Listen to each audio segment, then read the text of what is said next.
Episode 1 Review: The Phantom Menace. The year was 1999. It had been 16 years since Star Wars Episode 6 Return of the Jedi was released, and the world held its breath in anticipation for the first Star Wars film in over a decade and a half.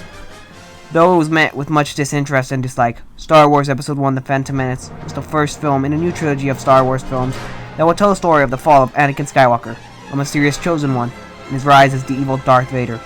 To this day, the Star Wars prequels, and especially Star Wars Episode 1 The Phantom Menace, are the source of controversy amongst fans. How well does Star Wars Episode 1 The Phantom Menace do in starting a new trilogy of Star Wars films? Is the film able to continue bringing enjoyment to old fans, while at the same time creating new fans? Most importantly, what makes this film so infamous amongst Star Wars fans? Let's find out. Hey, Ballin, what you doing? Oh, are you recording?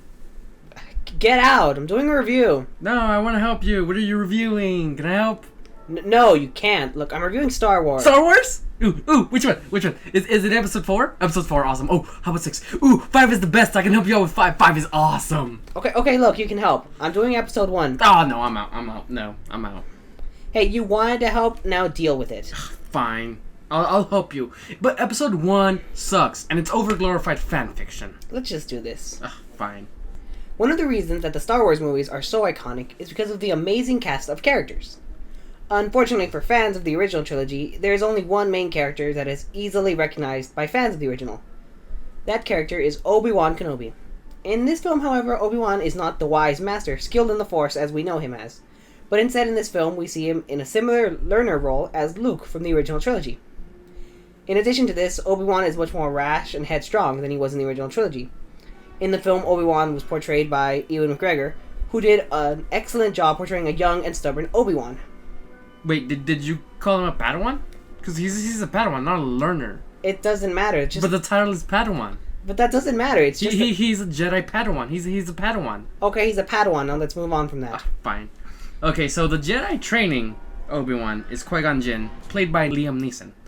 And unlike the two masters in the original trilogy, however, Qui-Gon prefers to deal with the present and focus on the living Force, instead of dwelling on the past as Ben does through most of the original trilogy, or worry about the future as Yoda does in episodes 5 and 6. And because of this difference, Qui-Gon stands out most in the band of the other Jedi Masters in The Phantom Menace, who believe themselves to be above such concerns. And I believe Liam Neeson does an amazing job in portraying Qui-Gon Jinn as a mysterious Jedi Knight that focuses on his own goals rather than the potential future. Over the course of the film, Qui-Gon Jinn develops a special interest in a young boy named Anakin Skywalker. Anakin is a young boy living on Tatooine who is a slave along with his mother.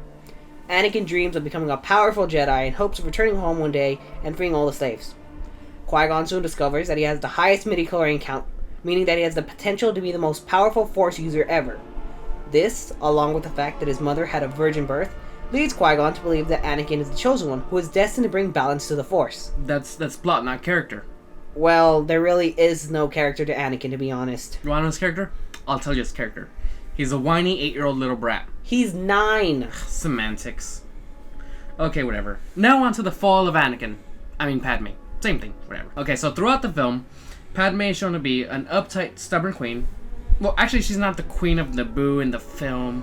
It's complicated. See, the thing is that Padme pretends to be the handmaiden of the queen, and then the queen pretends to be the handmaiden of Padme, and then that's supposed to be a big plot, but they never show when they switch. Ugh. Whoa, did you just spoil an important twist in the movie? Dude, it's a 16-year-old movie. Who cares about spoilers? I guess you're right. I mean, that's sort of like saying that in Captain America 2, Bucky's actually the Winter Soldier. That's funny. In all honesty, though, it's truly clear that Padme really does care about her people, and she can't stand what the Trade Federation is doing on her planet. Later on, once they find the Gungan people, when they're hiding in their little hidey force thing, she demonstrates clear character development, something rare for the prequel movies, honestly. And she displays humbleness by bowing to Boss Nass and revealing her true nature as Queen of Naboo. Speaking of Boss Nass and Naboo, the last prominent character in this film is the comedic relief character of Jar Jar Binks, who is a clumsy and sometimes idiotic Gungan from Naboo. What? Clumsy? Useless? Idiotic? This guy's the true mastermind behind the prequels. He's the evil Sith Lord controlling everything. We don't have time to talk about that. Oh, come on, please. Just a minute. No. It's relevant. Come on, please. No. Link in the description if you're interested. Hashtag Darth Jar Jar confirmed. According to George Lucas, Jar Jar is supposed to be the Chewbacca of the film. I won't exactly say that's a good comparison, but I guess it sort of works from some perspective. Jar Jar can be considered a little annoying to some people. A little? Please. But he fills the role that he's meant to have, and he doesn't overstep his boundaries at all. In terms of antagonists, there are two main antagonists in the film that work to stop the heroes. These are the Trade Federation... Neimoidians. They're Neimoidians. And Darth Maul. The Trade Federation is essentially the antagonist for the politicians and the Nabooians. By working with Maul's mysterious master, they plan on blockading Naboo in order to secretly invade the planet for some unknown reason. So the film doesn't even explain its plot? Nice going, Lucas. You had one job, man. One job!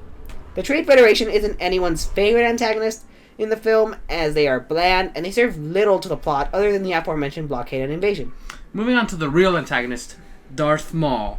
This is where it gets good. Now we're talking. Maul's actually pretty bland. He's not that great, honestly. He's wasted potential.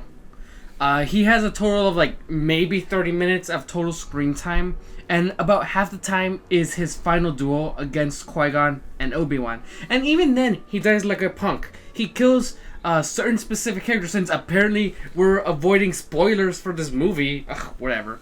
But really, he kills a certain character, and then he dies like a punk. He just stands there, slashing at Obi-Wan. I'm gonna say Obi-Wan. Who cares? We all know he has to fight Obi-Wan.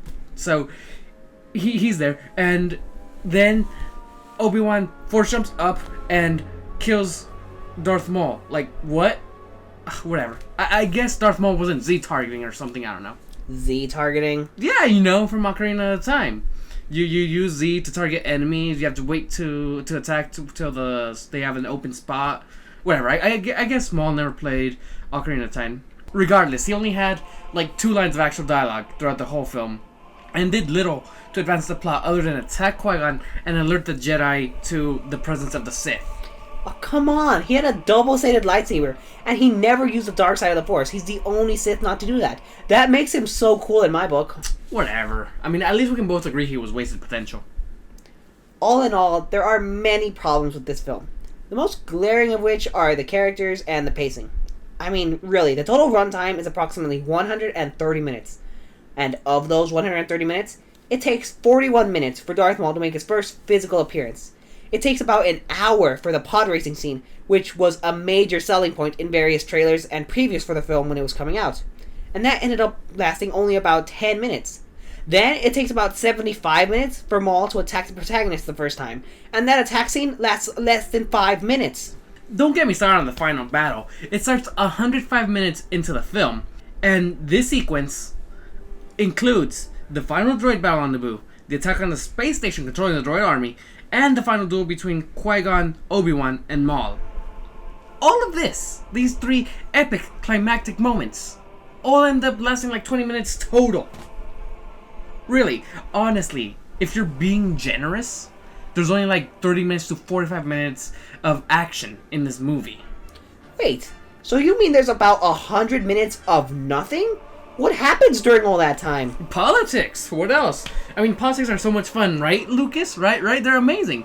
I mean, look at this. You got the politics between the Trade Federation and Naboo and the Senate. You got the politics between the Jedi Council and Qui-Gon regarding Anakin's fate. And then you have all the issues between the Gungans and the Nabooians. Seriously, the movie's like mostly politics. It's horrible. But what about the hype?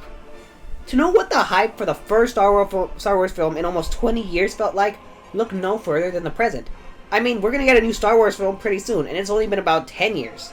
It's not the same, but it's really close enough. If you want to get a better feeling, there's an awesome movie I suggest. Fanboys. Basically, it's about this group of friends, one of whom has a terminal disease, want to break into Skywalker Ranch to watch The Phantom Menace before it comes out in theaters. This kind of hype will prepare you for, well, not prepare, actually. But it'll get you in the right mindset to know kind of what the hype felt like back in the day for Episode 1. There's only one real saving grace to this movie, and that would definitely be the music. Star Wars music is known for being very good, and the music in this movie is just as iconic as it was in the original trilogy. The best part would definitely have to be Duel Fates, the music that plays during the end duel between Darth Maul, Obi-Wan Kenobi, and Qui-Gon Jinn. It's really good, and the music, it keeps you invested in the movie the entire way through. If you want to watch this movie just for the music, I say go for it. For people who really enjoy the music and can get into a movie because of the music, that might be able to save you from the rest of the problems that this film exhibits. Overall, I honestly have to say that Star Wars Episode 1 The Phantom Menace is meh as a film on its own. And since we have to do this a separate rating as a Star Wars film and the chronological beginning of the entire Star Wars saga, it's okay.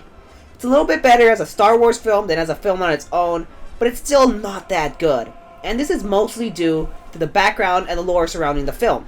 It was set up to be something amazing, and it just failed in so many regards, especially when it comes to pacing. Honestly though, this is definitely a skippable movie. If you're gonna watch Star Wars, don't worry about 1. It's not that great. It doesn't introduce that many important things. I mean, look at it this way. All the concepts, most of the concepts introduced, ignored. Never referenced again. Midi-chlorians, gone. Pod racing, out of there. The rule of 2, never explicitly mentioned again. And Darth Jar Jar, Lucas backed out, if it was an actual thing that was gonna happen. Really, most of the things in this movie, ignored and never elaborated upon it. So, there you have it. If you've seen Star Wars Episode 1 The Phantom Menace, let us know what you thought of it as both its own individual film and as the chronological beginning for the entire Star Wars saga. And if you've never seen Episode 1, then not only do you live under a rock, but I'm infinitely jealous of you. We also talked very briefly about the recent theory that came out that Jar Jar Binks was actually the true mastermind behind the events of Episode 1. There's a link in the description to this theory if you want to see it. Also, if you want us to cover it, let us know and we can make a whole episode about us covering this theory in depth and our opinions of it. Either way, I hope you guys enjoyed this review, and I'll see you all next time. Darth Jar Jar.